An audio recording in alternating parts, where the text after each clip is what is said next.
When to book and sing dona, when so dona, uzo telo hen hey, mami telo hen kan fe dona.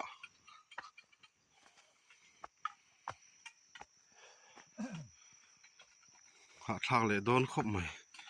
không hi chầu thằng nghèn khóc mày ạ.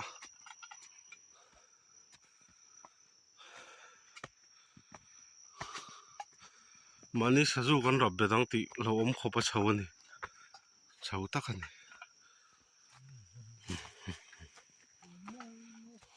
lo hi kan bu thar lai ching lo ho su kan zo deuh vek to thar lai ching ho hin la zo lo wa ti lo chu kan zo deuh vek to ni tuna kan kal na tur mual hi uite me mual sei kan tia ta chun kan kal do na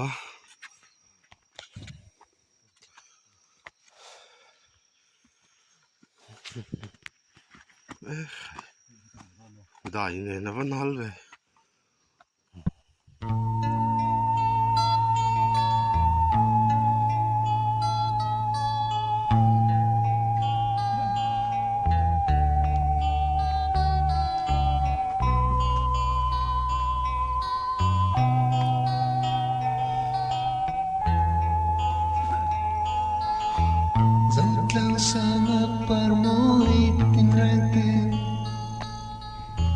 Chocolation rian vul chia ye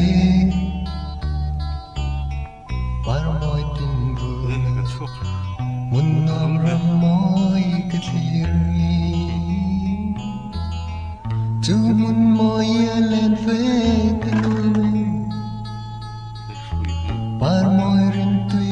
lai chen tu dang lai lo cùng cho ngân lên về hi cánh cờ nó công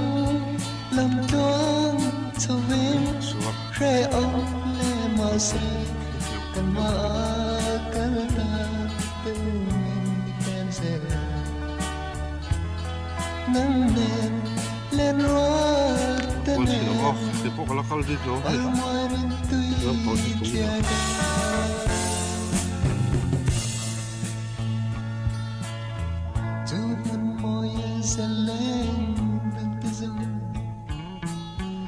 Zelen par vulai tenen Suilom warzatan Lenni paran lane Anyang len ve kakle Kong chok chowin hat lang ma se Thế rằng em rồi Ral tiếng cái về cánh cờ nó công làm toan sau bên rê ông lê mà xe cần mà cần ta tự mình tên dễ nâng nền lên hoa tên em par môi gần tươi kia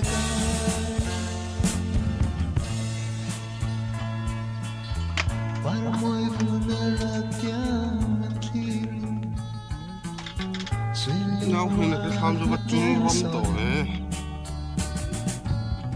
dân lên rồi dòng tên thấy phong nghi khai nàng anh khứ lên say một môi cần lên chân cho anh đi đây lâu linh ní trên tu lên dòng tên nào vòng cần lấy về cần cờ nó công làm toan sau bên rê ông lê mà sư cần mà cơ ta tự mình bên giờ nâng nền lên rót tên em par moi rin tui kia ga zana hian bete hian chazu te nom thina sawa ten rek thina ku sai ra khat na hian kan ve thina ni chapu bo zeli hi sibu ti se khani tro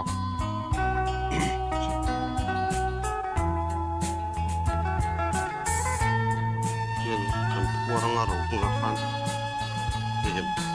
he ma khan do la khan kan khoi bung bung kan thing mo kan bang sa tiel cho kan ti khi sam le be kan ka na kong lam tuan sa win re ong le ma se kan ma kan la tem pen zela nang men len roa đâu ten ba hung mà par moi rin tui kia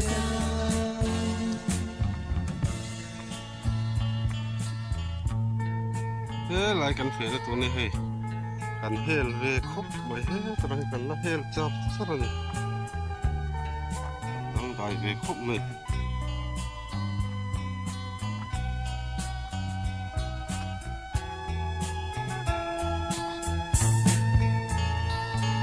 cái bang ba là tên sử dụng nấm đũa giờ này hiền về bên nuông em này lại các anh chị thế này là mà cần lang sản nó dễ về này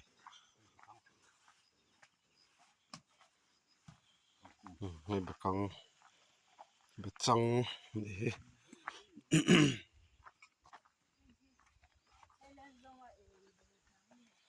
vắt hạt dép về lại purun chú sangari thì là này thật thế ạ cái gì hoạt san nha con hoạt sa hi khô đắng hoạt sa hi tùy bị cả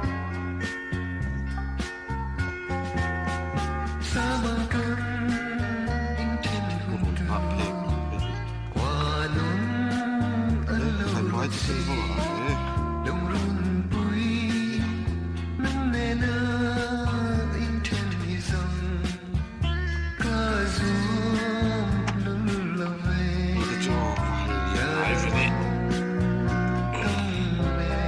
mai ban này thì mai ban chị cái là con đồng con không không cho nó áp dụng mua trả thà số tuổi đó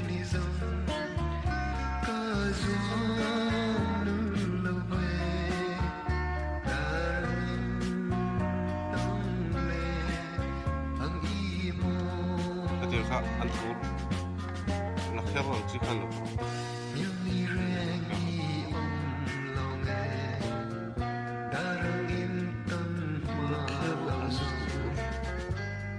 tham chú có hắn nông miên phải là chung là xin nào thế này thì chung gì mà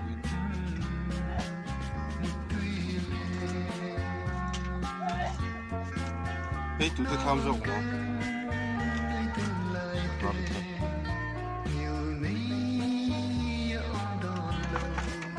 đây là một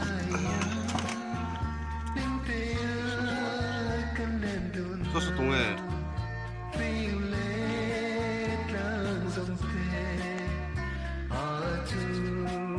là chụp làm một thùng sẽ làm những cái lời bọc về này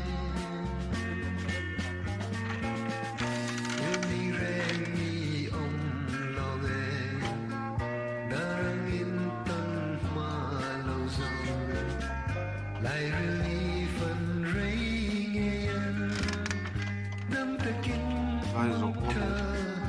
đây tụi em thế rồi tụi em có bắt được số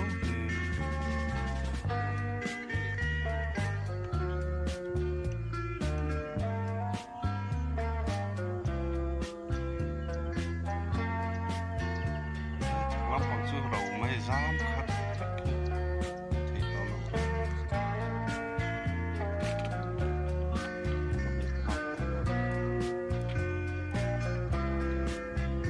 đi tiêu chung được khi có gì đó tiêu đi vào năm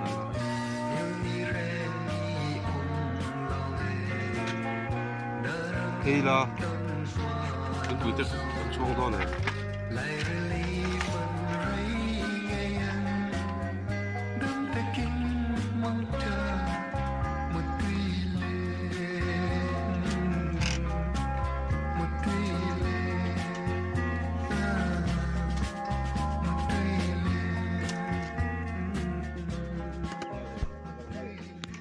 em biết cái này lâu mày biết cái cô mày đón lo à lạc nan po nuông tục biết cái mò bộ lâu tổ phê chứ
lên roa lung du dòng về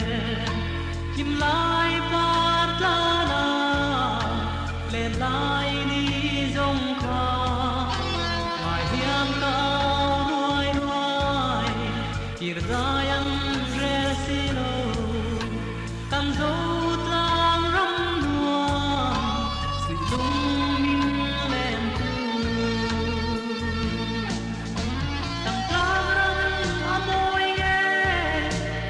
phi mà lên đều đều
đó chậu thác ngay em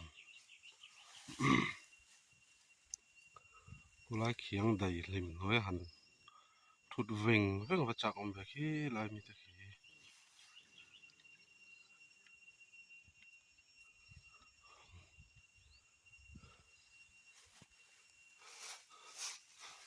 trang cái vua trang cái ar thải à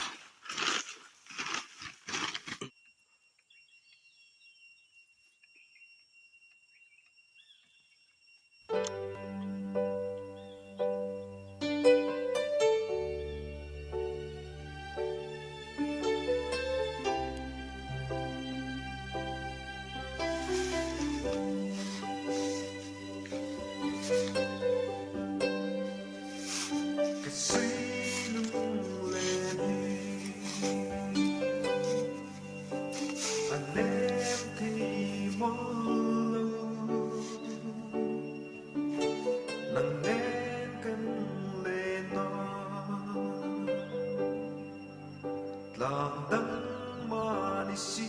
lâu sắc mê bằng lâu đi rây tri lúa em ngài rèn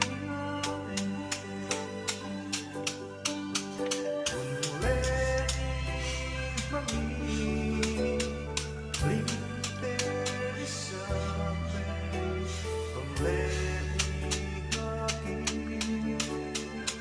cái con dầu tá ăn lạp chụp còn này đó này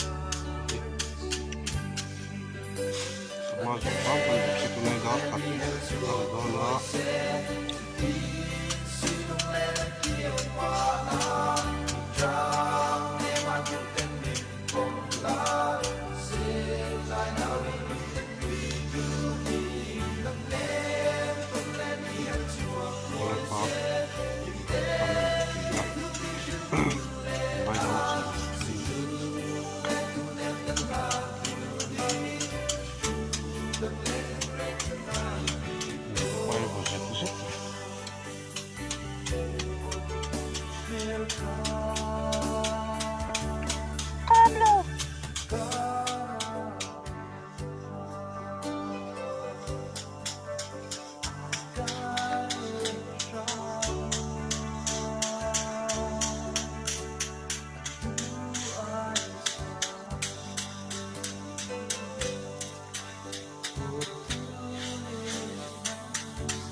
cho đi hay thọc hộp á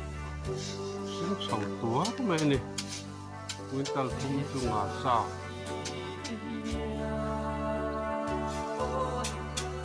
chấm thế hay mặt sạc cái thế thì phiền của bạn học sao đó khóc này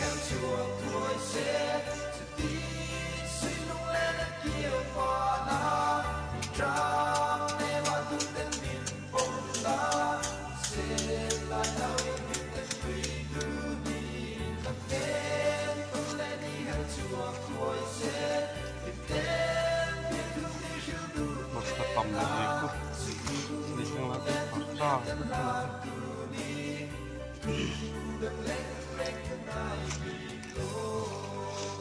xin túa thôi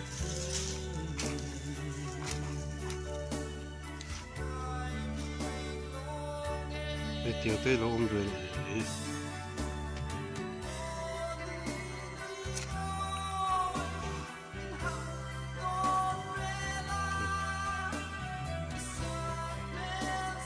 để mà trả đi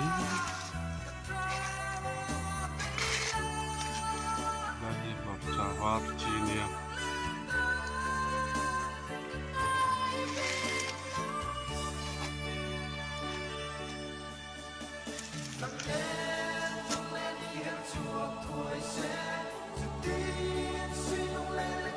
cái kim tá thâu miệng này kia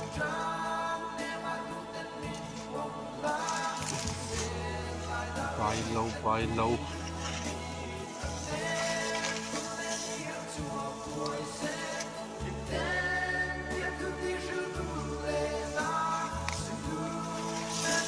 hen he mà trà var chi ni hi chuan hei hi tai chuan a min chuan hei tai sen ve thaw chu wow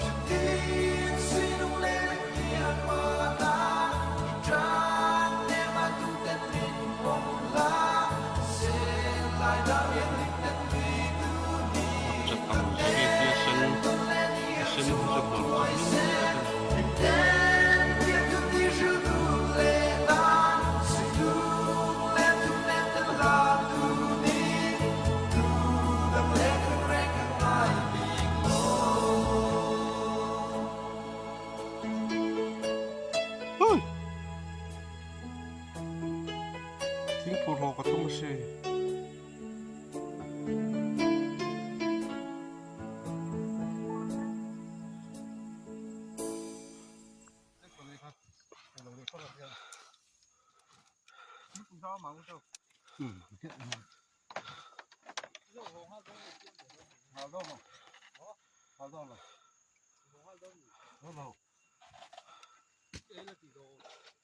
thế mà nó mà là do sao nhỉ?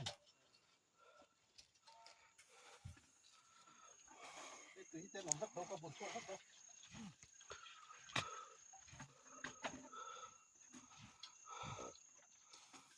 Cái này nó là gì vậy? Tôi làm cho không có. Cái nó chia tiền rồi. Nó chia tiền rồi chứ. Mình không làm ăn phố rồi về mấy đâu. Chỉ có tăng giảm lỗ ya lak sak non la a chi pa khan an bun la han